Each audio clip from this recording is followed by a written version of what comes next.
मामले पर नजर बनी हुई है एबीपी गंगा की। जी वीरेश, बताइए क्या इनपुट।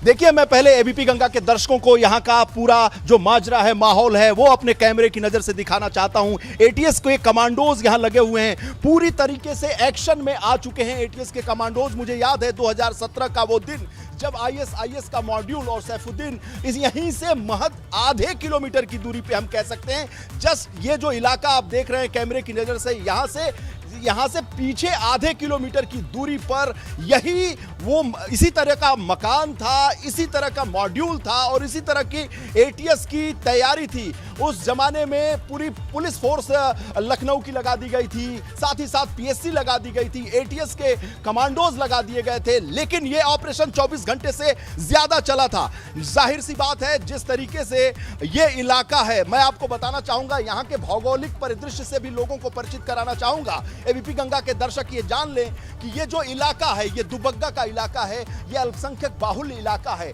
ऐसी घटना 2017 में हुई थी। ये ऑपरेशन जो चल रहा है, एटीएस कमांडोज लगातार बढ़ते जा रहे हैं और साथ ही साथ एबीपी गंगा को एसीएस होम अवनीश अवस्थी ने बताया है कि ऑपरेशन चल रहा है, इसमें बहुत कुछ तो नहीं बताया जा सकता, लेकिन जिस तरीके से एटीएस के कमांडोज लगे हुए हैं, मीडिया को रोका जा रहा है, बैरिकेडिंग की गई है, चारों तरफ बैरिकेडिंग की गई। मैं अपने कैमरे की नजर से ये दिखाना चाहता हूं। ये देखिए, ये एटीएस के लोग हैं, ये साथ ही इंटेलिजेंस के लोग हैं, एलआईयू के लोग हैं, ये लगातार लोग रोकने की कोशिश कर रहे हैं। राष्ट्रहित में यह भी है कि मीडिया की अपनी जिम्मेदारी होती है और जिम्मेदारी यह है कि हम सभी जो एटीएस के लोग हैं, जो पुलिस के लोग हैं, जो पीएससी के लोग हैं, उनका सहयोग करें। राष्ट्रहित में एबीपी गंगा के दर्शकों को मैं ये बताना चाहता हूं कि अपनी कैमरे की नजर से मैं वो सारा मंजर दिखाऊंगा, वो सारा वो दृश्य दिखाऊंगा जो लखनऊ के दुबग्गा कॉलोनी में चल रहा है। दुबग्गा ठाकुरगंज चौक इलाका, चौक से पूरे लोग परिचित हैं, पुराना लखनऊ कहा जाता है। और देखिए, ऑपरेशन बढ़ रहा है लगातार, जो पुलिस के लोग हैं वो एक्टिव हो रहे हैं क्योंकि पूछताछ चल रही है। इसी मकान के अंदर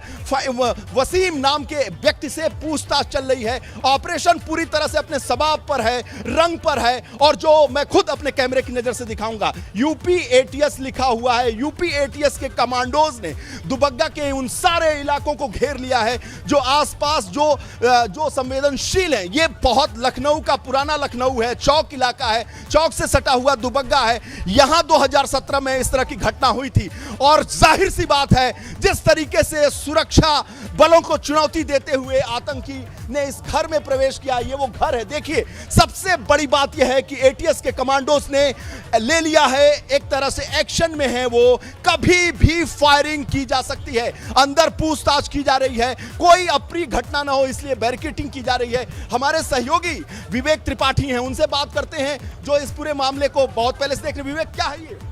सर देखिए, यहाँ पर एक टेररिस्ट की सूचना मिली थी एटीएस को, उसके बाद एटीएस की टीम ने इस पूरे मकान को घेर लिया है। आपको बता दें कि ये 15 साल पहले ये शाहिद ने मकान खरीदा था और शाहिद अभी 8 साल पहले दुबई से वापस आया है, उसकी भी भूमिका सस्पेक्टेड है और अंदर से वसीम नाम का एक आतंकवादी बता रहे हैं कि उसको पकड़ा है। इसके अलावा 2 लोग और पकड़े हैं। इसके अलावा यहाँ पर आसपास के लोगों को भी हिरासत में लेकर पुलिस पूछताछ की जा रही है कि मकान में किस तरह की गतिविधियां चलती थी, कैसे लोग आते। जाहिर सी बात है, गतिविधियां संदिग्ध थी और मैं आपको बताऊं विवेक, ये वही इलाका है जब 2017 में यहां गोलियां चली थी। 24 घंटे ऑपरेशन चला था। मैं खुद अपनी नजर से उस ऑपरेशन में 24 घंटे था। ये जो वाकया, ये जो मंजर यहां दिखाई पड़ रहा है, इसी तरीके से एटीएस के कमांडोज ने पूरी तरीके से एक्शन में थे। वो पूरी तरह से अपना जो है वो स्टैंड लिए हुए थे और वो जो नजारा था, अगर वहां के फुटेज हम निकालें तो साफ ये लगेगा। आईएसआईएस का मॉड्यूल है।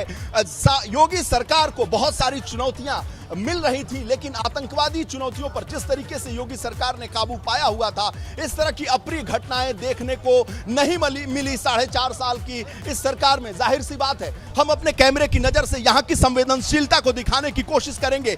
बहुत 4.5 साल की योगी सरकार में यह दृश्य, ये मंजर आपको देखने को नहीं मिला था। अखिलेश यादव की सरकार में 2017 में लखनऊ के पुराने इलाके दुबग्गा में, इसी इलाके में महज आधे किलोमीटर की दूरी पर इसी तरह की स्थितियां उत्पन्न हुई थी। आईएसआईएस मॉड्यूल ने यहां को अपने आसपास के लोगों को घेरे में लिया था, बरगलाने की कोशिश की थी, लेकिन एटीएस के जवानों ने उनके जो नापाक मंसूबे हैं उन्हें चकनाचूर कर दिया था और योगी आदित्यनाथ की सरकार में एटीएस के कमांडोज लगे हुए हैं और ये उम्मीद की जा रही है कि ये ऑपरेशन अब से 5 मिनट के अंदर शुरू हो जाएगा। गोलियों की तड़तड़ाहट से जो आतंकवादी हैं, जो अंदर हैं, उनको छलनी किया जाएगा, ऐसा एटीएस के सोर्सेज हमें बता रहे हैं कि कोई चिंता की बात नहीं है। जो एबीपी गंगा के दर्शक हैं, जो देशद्रोही हैं, उन्हें उनके नाकाम मंसूबों को, उनके नापाक मंसूबों को बेनकाब करने की कोशिश यहां जारी है। यूपी पुलिस के लखनऊ कमिश्नरेट के लोग भी लगातार आ रहे हैं। डीके ठाकुर जो यहाँ के पुलिस कमिश्नर हैं, कुछ देर में यहाँ पहुँचने वाले हैं। साथ ही साथ कमिश्नरेट के जितने अधिकारी हैं, एडीसीपी, डीसीपी, वो सभी यहाँ मौजूद हैं। एटीएस के लोगों ने अपने हाथ में मोर्चा लिया हुआ है। सोर्सेज से खबर है कि एनएसजी कमांडो की जरूरत है, उसे भी बुलाया जाएगा। यानी एनएसजी कमांडोज की जरूरत अगर पड़ रही है तो उसे भी बुलाया जाएगा। और मैं बताना चाहूंगा अपने दर्शकों को कि यहाँ का जो मंजर है, जो लोग हैं, लोगों को बैरिकेटिंग के माध्यम से घेर कर रखा गया है। वो दूर इलाके में लोगों को रोक रखा गया है ताकि कोई अप्रिय घटना न हो सके। ये देखिए ऑपरेशन के लिए एटीएस के जवान मुस्तैद हैं और जिस तरीके से जो कैमरे में कैद एबीपी गंगा के दर्शक लगातार देख रहे हैं कि अंदर एक शख्स से पूछताछ की जा रही है। एटीएस के 20 लोग अंदर बैठे हुए हैं, इंटेलिजेंस के लोग अंदर बैठे हुए हैं, आईबी के लोग अंदर बैठे हुए हैं। और जिस तरीके से जब अपने कैमरे से मैं दिखाना चाहता हूं कि ये ऑपरेशन चल रहा है, ऑपरेशन एटीएस चल रहा है दुबग्गा लखनऊ के चौक इलाके, पुराने लखनऊ के चौक इलाके से सटे दुबग्गा में ये ऑपरेशन चल रहा है। एटीएस के जवान लगे हुए हैं, ये जिस तरीके से स्टैंड किए हुए हैं, कभी भी फायरिंग की जा सकती है। और यहां पर चारों तरफ से पुलिस ने इस पूरे इलाके को अपने गिरफ्त में लिया हुआ है। बैरिकेटिंग लगा दी गई है। डीके ठाकुर पुलिस कमिश्नर जल्द ही पहुंचने वाले हैं। डीसीपी, एडीसीपी और तमाम जो पुलिस के आला अधिकारी हैं यहां मौजूद हैं। पीएससी के लोग मौजूद हैं, आरएएफ के जवान मौजूद हैं और अभी कुछ देर में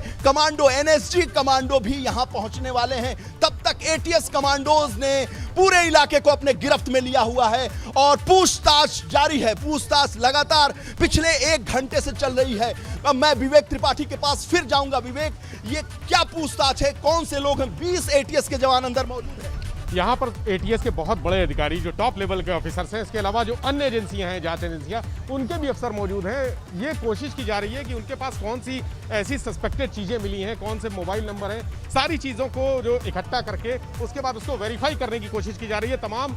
यहाँ के अलावा मैं आपको बता दूं सर कि इसके अलावा मलियाबाद से कनेक्शन जुड़ा है। मलियाबाद के शाहिद का ये मकान है, उससे भी कनेक्शन जुड़ा हुआ है और शाहिद की भी तलाश की जा रही है कि अगर शाहिद यहाँ पर, शाहिद के मकान में था वसीम, तो आखिर कैसे पहुंचा? क्या शाहिद से उसका कोई कनेक्शन है? उसके पास कौन कौन सी चीजें थी? क्या उसके पास कोई विस्फोटक सामग्री भी थी? क्या कुछ ऐसे राष्ट्र विरोधी दस्तावेज भी थे? तमाम ऐसी छानबीन की जा रही है कि कौन कौन से, ये भी जो सूत्र हैं एटीएस के, वो बता रहे हैं कि बहुत सारे डॉक्यूमेंट मिले हैं उसके पास। मैं आपको बताऊं कि जब दुबग्गा में जब ये ऑपरेशन हुआ था 2017 में, तो उस समय भी डॉक्यूमेंट्स मिले थे। आईएस के जो डॉक्यूमेंट्स हैं उनको प्रोवोक करने के लिए, लोगों को भड़काने के लिए, वो सारे दस्तावेज एटीएस ने अपने हाथ में लिए और साथ ही साथ भारी विस्फोटक उनके पास से बरामद किए गए थे उस दरमियान। ये इसी तरह का गेट था 2017 में, जो जिस मकान में ऑपरेशन एटीएस ने किया था वो इसी तरह का गेट था और आतंकी छिपे हुए थे। चारों तरफ से एटीएस ने गिरफ्त में लिया हुआ था। एटीएस के जवान, मैं आपको दिखाऊं कि जो कैमरे की नजर में है, वो केवल सामने नहीं बल्कि एटीएस के जवान यहां पीछे की मकान पर भी चढ़ चुके हैं, बगल की मकान पर भी चढ़ चुके हैं, सामने भी एटीएस के जवान हैं और पीछे भी एटीएस के जवान हैं। साथ ही साथ 20 एटीएस कमांडोज पूछताछ कर रहे हैं। सोर्सेज से बड़ी खबर आ रही है कि इस मकान में बहुत ज्यादा विस्फोटक भी मौजूद है। विस्फोटक बहुत आले दर्जे का मौजूद है। विवेक, क्या कहेंगे? देखिए, यहाँ पर जो टेररिज्म एक्टिविटीज़ हैं, जो इस तरह के मॉड्यूल हैं, वो हमेशा अपने साथ औषधि, जो असलहे हैं, आयुध लेके चलते हैं। उसमें तमाम हाईटेक बंदूकें होती हैं, तमाम विस्फोटक सामग्री होती है।